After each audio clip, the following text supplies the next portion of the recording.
Dan saya sendiri kena today.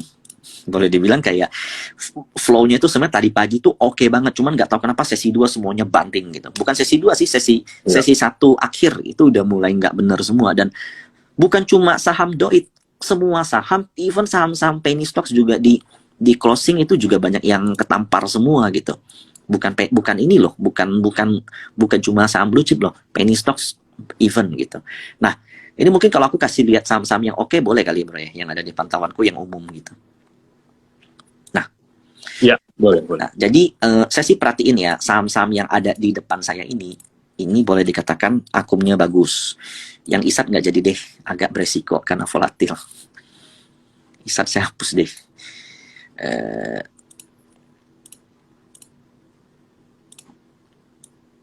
ISAT dihapus. Nah, ini rata-rata consumer goods. Kemudian Pegas akumnya bagus, dan Friend juga kemarin akumnya oke. Nah, kita bisa lihat di sini ada ICBP. Jadi kalau seandainya ya, fund-fund itu posisinya udah bearish di market, tapi dia seorang equity fund. Dana yang dititip ke nasabah itu nggak boleh dianggurin, tetap harus dibeliin saham. Nah, biasanya mereka tuh pindah ke saham-saham defensif. Jadi kelihatan tuh ya di bottom sini tiba-tiba ada volume kenceng, dan ICBP justru di saat market lagi jelek ini dia memulai uptrendnya gitu. Jadi kalau di view saya ini dia lagi mulai sebuah impulsive wave. Ya tapi nggak jauh-jauh, let's say paling 10.000 doang gitu. Karena kalau kita bicara terlalu jauh takutnya nggak make sense. Nah, pucuk wave 3 itu kemungkinan kena besok tuh di 9450. Jadi 9450 dia ada potensi koreksi, lalu lanjutkan wave kelima, itu ICBP. Nah, karena kalau kita bicara today sendiri, ini big akum yang dilakukan oleh 3 broker paling gede, Credit Suisse, Mandiri, BK, JP Morgan. Nah, total ini akumnya kurang lebih 50-an miliar di angka 9.170-an, let's say, kurang lebih. Nah, dan itu salah satu stok yang oke. Nah, lalu ada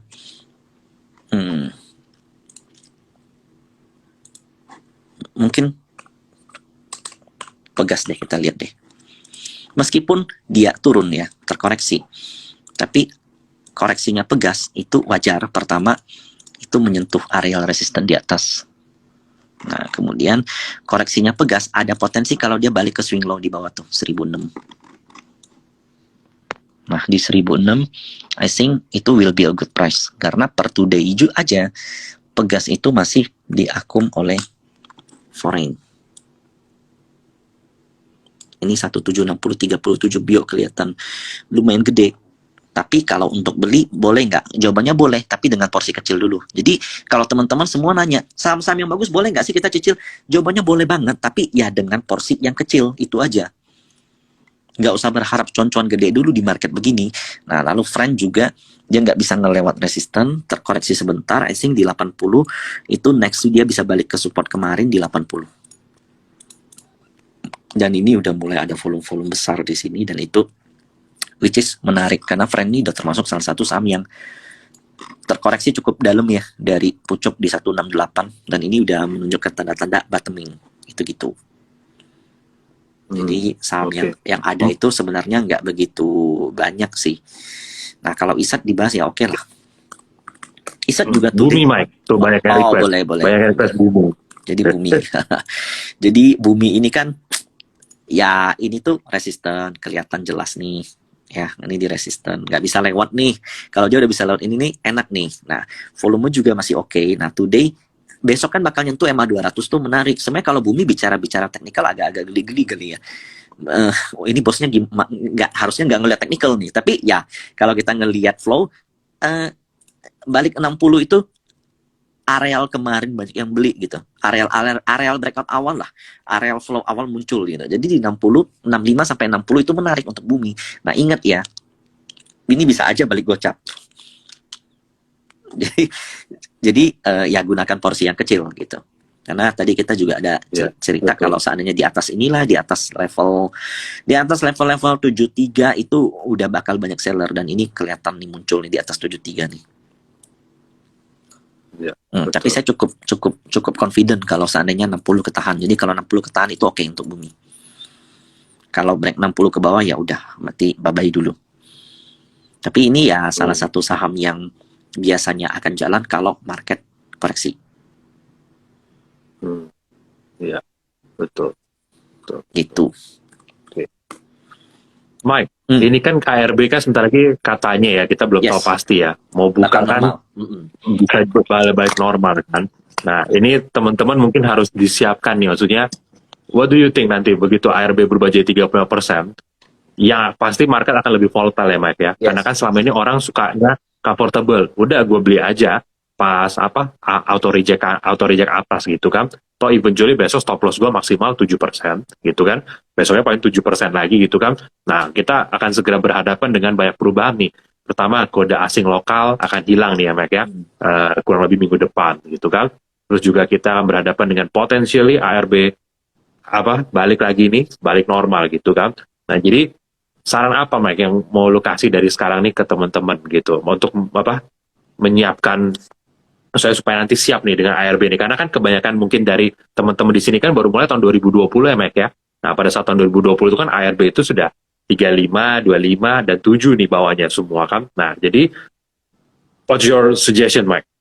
Advice lah gitu supaya untuk menyiapkan. Karena menurut gue Mike, nanti yang lebih penting itu ke mental nih Mike. Grafik kan dari dulu sama Mike. Yang paling penting mentalnya nih. Sebenarnya kalau kita bicara ARB normal itu akan jauh lebih bagus untuk market maker. Karena biasa market maker kalau nyari barang saat ini di minus 7% terkadang volumenya kurang gitu. Itu satu. Terus kalau 7% kan teman-teman udah nggak bisa ngapa-ngapain lagi. Nah sementara kalau di market ARB normal itu menurutku jauh lebih baik. Akan jauh lebih baik bagi kalian yang bisa lebih disiplin. Itu satu. Jadi kita harus jauh lebih disiplin lagi, nggak bisa lengah lagi tuh. Kadang kan ada yang beli kayak minus 5%, ya udah gue beli toh maksimal sampai ARB, habis itu dibiarin gitu. Nah tunggu ada bangun baru dijual, lah itu udah nggak bisa lagi. Jadi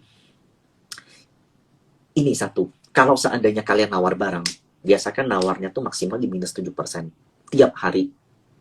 Nah kali ini kalian mesti berbeda, karena kalau kalian nawar barang, coba deh nawarnya tuh bener-bener pelit banget. Nah justru itu bakal kasih keuntungan ke kalian. Mungkin kalian bakal jarang dapat barang kalau kalian nawar pelit. Tapi begitu kalian dapat, itu potensi kalian langsung profit, itu kenceng. Itu yang terjadi kalau seandainya ARB-nya normal. Jadi di market normal, di market ARB normal begini, kurang-kurangilah. Apalagi market bearish, sebenarnya bukan cuma ARB normal. Di market begini, kurang-kurangilah buy on breakout. Dan jauh lebih sering antri ke bawah tapi berlapis. Kayak contohnya, teman-teman mau beli 100 juta, di ARB pasti habisnya tuh di minus 7% kan, kalau ngantri hari itu. Nah, ini berlapis buat ke bawah sampai dalam banget gitu. Dapat ya syukur, nggak dapat ya udah. Apalagi kalau di market-market contohnya, kayak BNI, Bank Mandiri, BCA, itu most likely bisa minus 7% sih, mungkin enggak lah ya. Kecuali kita benar-benar resesi. Tapi kalau kayak Bumi minus 35% pun mungkin kalau menurut saya. Nah, jadi iya. Apalagi kayak sekarang aja main udah deg-degan, Mike. 4 fraksi aja ARB. Iya, 4 titik doang udah aneh gitu sebenarnya. Makanya kayak ya di sini akan jauh lebih dinamis. Jadi perhatikan money management, dan itu boleh dikatakan mungkin akan lebih banyak lagi yang tereliminasi. Investor trader yang tereliminasi, dan pastikan itu bukan kalian. Maka dari itu belajar money management itu dimulai dari sekarang. Sebenarnya agak bagus market kita begini, karena itu artinya kita bakal lebih care sama uang kita kan. Iya, memang kita kan sebagai trader juga, terutama teman-teman yang baru trading di tahun 2020 harus siap ya Mike ya, karena kan kita lihat nih apa yang terjadi kayak di kripto gitu kan. Kripto kan nggak ada batas arah tuh ARB. Dan semuanya shock kan begitu ada penurunan tajam kayak berapa hari lalu sampai Ethereum di bawah 1.000, Bitcoin di bawah 20.000 dan segala macam. Itu sesuatu yang mereka nggak pernah lihat mungkin Mike pada saat dulu kan kripto naik dari 2020 sampai sekarang gitu. Dan sudah pasti nanti market juga pasti akan lebih volatile ya Mike ya. Karena kan yang selama ini ARB 7 sekarang berarti bisa overshoot mungkin sampai 15 gitu kan. Terus trader support beli lagi naik di tinggal minus 7%. Jadi akan lebih volatile nih pasti ke depannya. Jadi ya teman-teman harus sering-sering lebih belajar ya Mike ya, bisa dibilang ya, pelajarin semuanya. Nah mungkin Mike, ini juga salah satu contoh, mungkin nanti kita bisa lihat juga nih Mike chartnya gitu ya. Contoh misalnya saham kayak, ya, what do you think about saham yang kayak BEST gitu Mike? Habis istirahat turun, dalam 2-3 hari langsung breakout ke atas. Should you buy? If you buy, berapa persen dari porto, where you place your stop loss gitu, taruh di mana stop lossnya gitu kan. Atau segmen kayak BP Mike, yang habis breakout turun lagi langsung uji apa ininya apa previous resistance. Iya. Jadi BEST itu salah satu saham yang memang ada di menu saya. Nah, salah satu alasan saya beli itu pertama sederhana, volume meningkat, kenceng, breakout jelas. Nah, tapi market volatil seperti ini, retail yang keluar, bandarnya pun nggak mau nampungin gitu, istilahnya gitu, market makernya pun nggak mau nampungin, dibiarin jeblok. Tapi bearish nggak? Jawabannya enggak, karena dia akan menuju bearish kalau seandainya ngelewat dari titik terendahnya, which is itu di 100. Dan itu enggak, nah ternyata rebound lagi. Jadi saat ini ya memang saya sendiri kena tampar ini di sini. Nah, mestinya yang mesti saya lakukan adalah kalau seandainya saya mau beli di sini, saya kan belinya di sini. Saya spare dia turun sampai di sini. Kalau Mark Minervini, dia bakal jual di sini loh. Stylenya Minervini, dia kasih range lebar banget, nah dia bakal jual di sini. Dan Minervini itu ketat banget soal stop loss. Dia ketat banget soal drawdown. Yeah. Jadi ya dia memang di market seperti ini dia memberikan range yang agak besar. Biasanya tuh nggak lebih dari 7%. Tapi kalau lebih dari 7%, maka dia akan entry dengan porsi yang lebih kecil. Nah, jadi kalau BEST, in my opinion ya, saat ini kan dia nggak bisa ngelewat titik tertinggi ini. Nah, ini menarik. Jadi kalau seandainya dia koreksi balik ke sini, saya di bawah 120 sampai 110 itu areal akum lah, areal belilah. Itu untuk BEST. Nah, volume hari ini kenceng kalau kita masuk ke jam-jamannya bagus. Ini masih bagus. Meskipun dia shooting star tapi masih bagus. Jadi ada potensi dia turun dulu. Nah, ini kalau teman-teman buy on breakout tewas ini, apalagi kalau di ujung kan. Nah, jadi salah satu cara untuk ngadepin market kayak begini itu adalah begini. Kamu lihat satu saham breakout, nggak usah beli dulu, tunggu dulu besok atau 2-3 hari kemudian dia kemana. Kalau seandainya dia terkoreksi dan koreksi di sini volumenya kecil-kecil, nah itu worth to buy. Kalian tinggal hitung kira-kira average market di berapa. Nah, itu ada tanda-tanda dia bakal segera rebound kalau market udah bagus. Nah, kalau market begini masih naik turun, nah itu ibaratnya dia lagi ngetes pasar lah gitu. Ngetes market gimana gitu. Gimana respon di resistant buyer, oke nggak gitu. Nah, that's why kalau bolak-balik di saat market begini, itu wajar banget. Itu best. Nah, nextnya ada BP. Jadi BP juga frustrated sih. Karena dia koreksi yang naik kenceng begini, balik dalam 3 hari. Nah, besok itu penentuan tuh. Kalau seandainya dia drop di bawah titik terendah dari candle ini, 116, nah boleh dikatakan ya hitungannya whipsaw lagi lah, atau false break. Jadi akan jauh lebih baik kalau teman-teman spare exit di 110, di bawah 110. Maksimalnya ya, maksimalnya 110. Nah, bayangkan, kenceng begini dalam 1 hari, dalam 3 hari balik. Ini kalau seandainya nggak ada ARB 7%, bisa jadi dalam 1 hari balik. Ya, betul. Setuju. Nah, besok udah nyentuh areal di mana lagi nih? Penting nih. Ini besok areal ini kalau dijaga tuh penting banget nih. Ya. Mike, ini gue lihat banyak mungkin teman-teman yang mungkin lagi kena nyangkut mungkin, atau lagi mungkin pengen tahu analisa Mike soal TINS nih Mike. TINS ini kan hari ini kan ada berita soal royalty TIN ya, gitu kan bisa dibilang kan. Nah, kalau sekarang Mike, kalau yang udah punya gitu ya, atau yang mungkin belum punya, apa advice paling oke gimana Mike? Kalau lu yang lagi ngeliat saham ini Mike, either lu mau beli atau lu misalnya udah punya posisi. Nah, pertama ya, TINS memang yang paling rutin di akum sama foreign itu adalah TINS. Itu satu. Yang kedua, today tiba-tiba ada berita nggak jelas. Bukan berita nggak jelas, ada berita yang keluar mengatakan kalau TINS itu nggak boleh diekspor.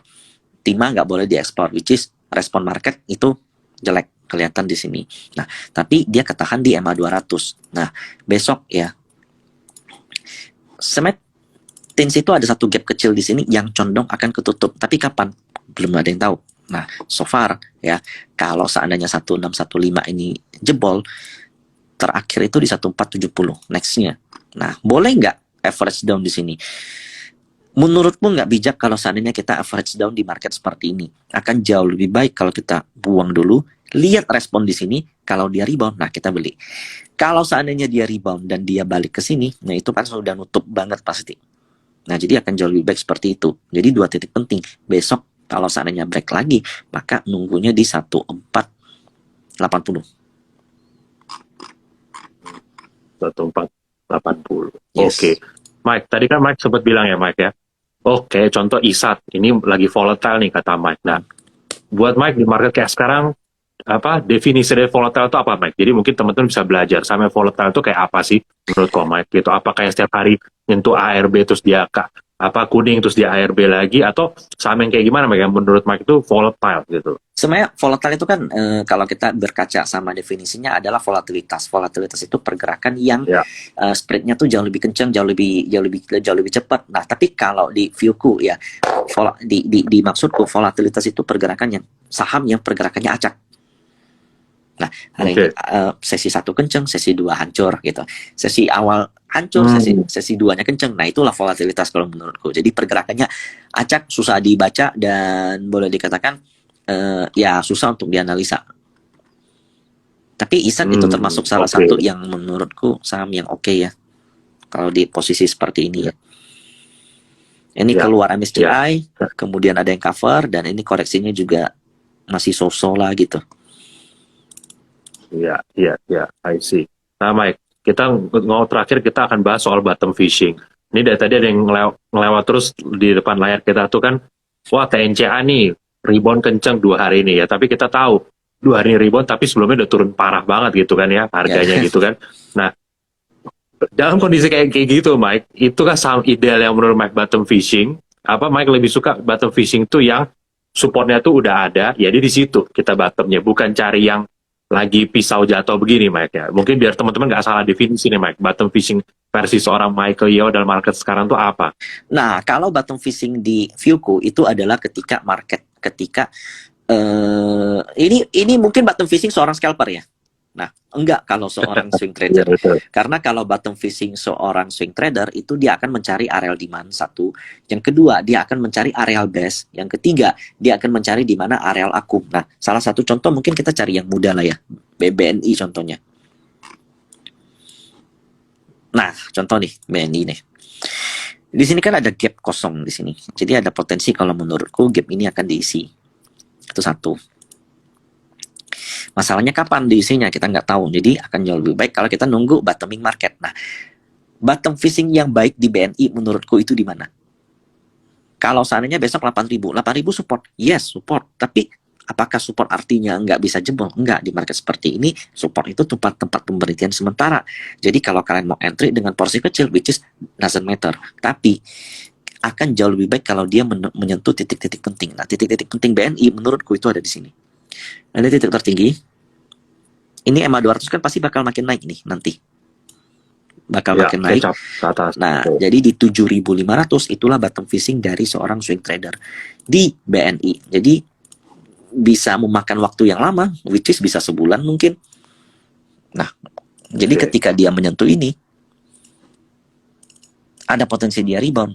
Nah, disinilah kita melakukan bottom fishing. Jadi beda, kita mesti cari yang ada base, kita mesti cari yang tekanan koreksinya sudah mungkin melandai, kemudian dengan indikator-indikator seperti MACD, foreign flow. Nah, jadi bukan bottom fishing kayak TNCA begitu, ya itu mungkin bottom fishing seorang scalper, karena semakin lower low, tiba-tiba kenceng. Nah, itu siapa yang bisa menerka bottomnya sih gitu. Ya, tapi kalau ada yang bisa, tapi kalau ada yang bisa, which is good ya. Saya nggak bilang nggak mungkin nggak ada yang bisa gitu. Oke, berarti bisa dibilang Mike, definisi bottom fishing seorang Michael Yeo itu bukannya mencari saham yang lagi turun terus gua main beli aja, tapi bottom fishing seorang Michael Yeo teman-teman adalah bottom fishingnya itu alias mancingnya itu di titik yang ada jelas. Apa pernah ada buying support di situ sebelumnya, mungkin previous resistance, emang support yang kuat, atau ada moving average penting berarti ya Mike ya. Berarti di situ bisa dibilang itu bottom fishingnya. Dan itu memakan waktu lagi, teman-teman. Dan itu memakan waktu selama proses menuju itu belum sampai, fishing lah benaran, alias pergi memancing ikan liburan.